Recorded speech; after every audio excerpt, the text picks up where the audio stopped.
Ciao, Juventini. Welcome to another episode of What's Up With You. We're going to recap the latest week surrounding Juventus, and I'm going to leave you all with a question at the end of this episode that I want to hear your thoughts and opinions on.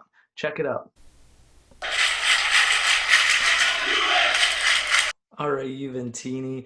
First off, before we kick off this episode, huge thank you to another member joining the Striped Hearts family, getting his Del Piero shirt. I want to thank my man Christian out there.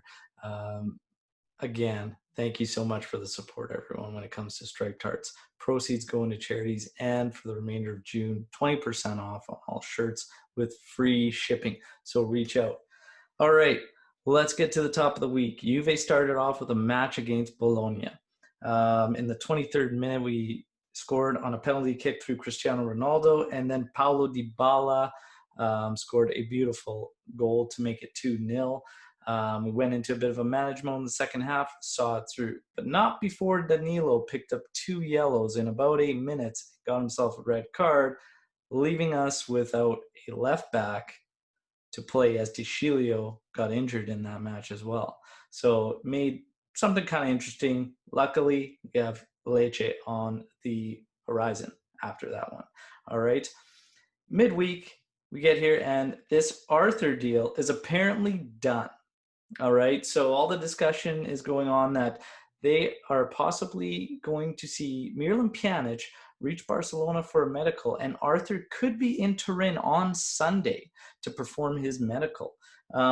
This deal was done, and I know that the prices seem high because Arthur, the apparent deal done was he is worth value of 80 million euros.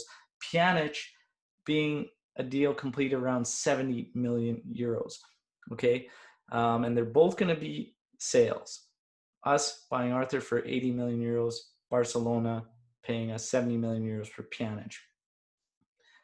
I understand that the immediate gut reaction is you want to say 80 million euros for Arthur. I was kind of saying the same. However, when we see the inflated price of Pjanic, it makes sense. These are both inflated prices that the teams have agreed on in order to help both of the clubs' books. Essentially, we're making a swap. We're getting a plus Valenza, and it's only costing us 10 million euros on the swap to go from Pjanic, who's 30 years old, to Arthur, who's 23, I believe. And based on the reactions from Barcelona fans, we have finessed them. That's a good deal. Is it enough, though?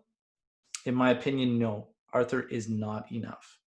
We still need an addition, hopefully a big one. But I'll even suffice for a strong, like a good option in midfield if we are also able to boost our forwards and possibly the fullback scenario. More to come on that on the post Lecce match podcast. I will be speaking more on this deal. Also, midweek, Lazio dropping points to Atalanta. Lazio came out, had a 2-0 lead, and then Atalanta 3 unanswered, winning it, giving Juve the opportunity going into the Lecce match to go 7 points clear atop. All right. And of course, Merda drawing with Sassuolo, also fantastic. We just keep winding that lead. Great news. We also passed during the week the anniversary of Tevez joining Juventus. This is one I've spoken about a lot and really surpassed my expectations. I kind of bought into the whole bad reputation and whatnot, and I must admit, there's no doubt I was completely wrong. This guy was a monster for us. He scored a ton of bangers. It was a treat, an absolute treat. I want to hear from all of you, Juventini. What were your initial reactions when Juventus signed Carlos Tevez? And how did you feel at the end of that? Because by the end, I did not want him to go. However, that deal was part of the deal that brought Rodrigo Bentancur to Juve. And Bentancur, in the next match that we have, got his 100th appearance in all competitions for Juve. All right. So we played Lecce, and we won 4-0. Bentancur also forced their hand into the red card by Lucioni. So that was in the 31st minute. But the first half, very, very dull, very, very flat. We did have opportunities. We did not capitalize. But in the second half, we woke up. That 52nd minute substitution with Costa coming in for Rabiot. Costa was electric, to say the least. He needs to be coming in as a sub. He is far more effective coming in as a sub.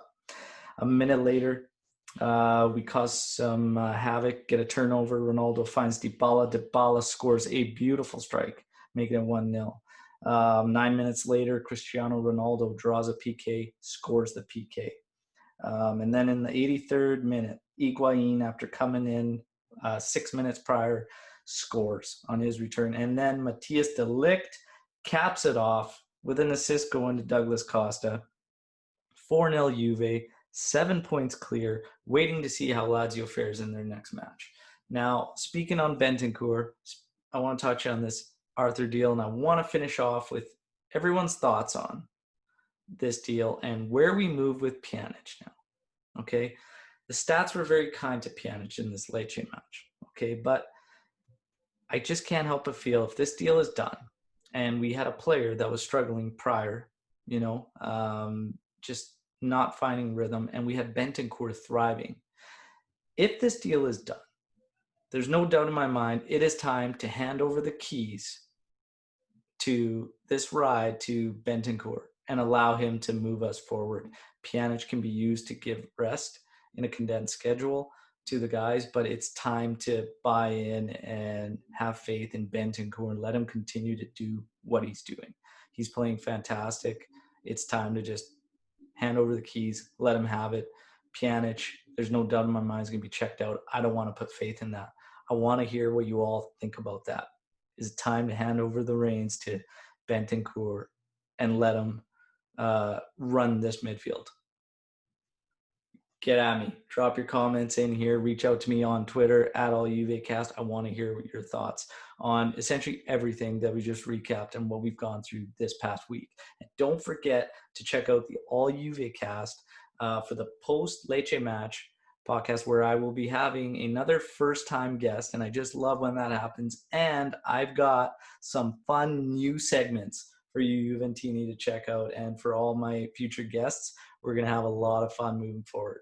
So check it out, and please subscribe to the YouTube channel and stay tuned for all the awesome Juve content coming up.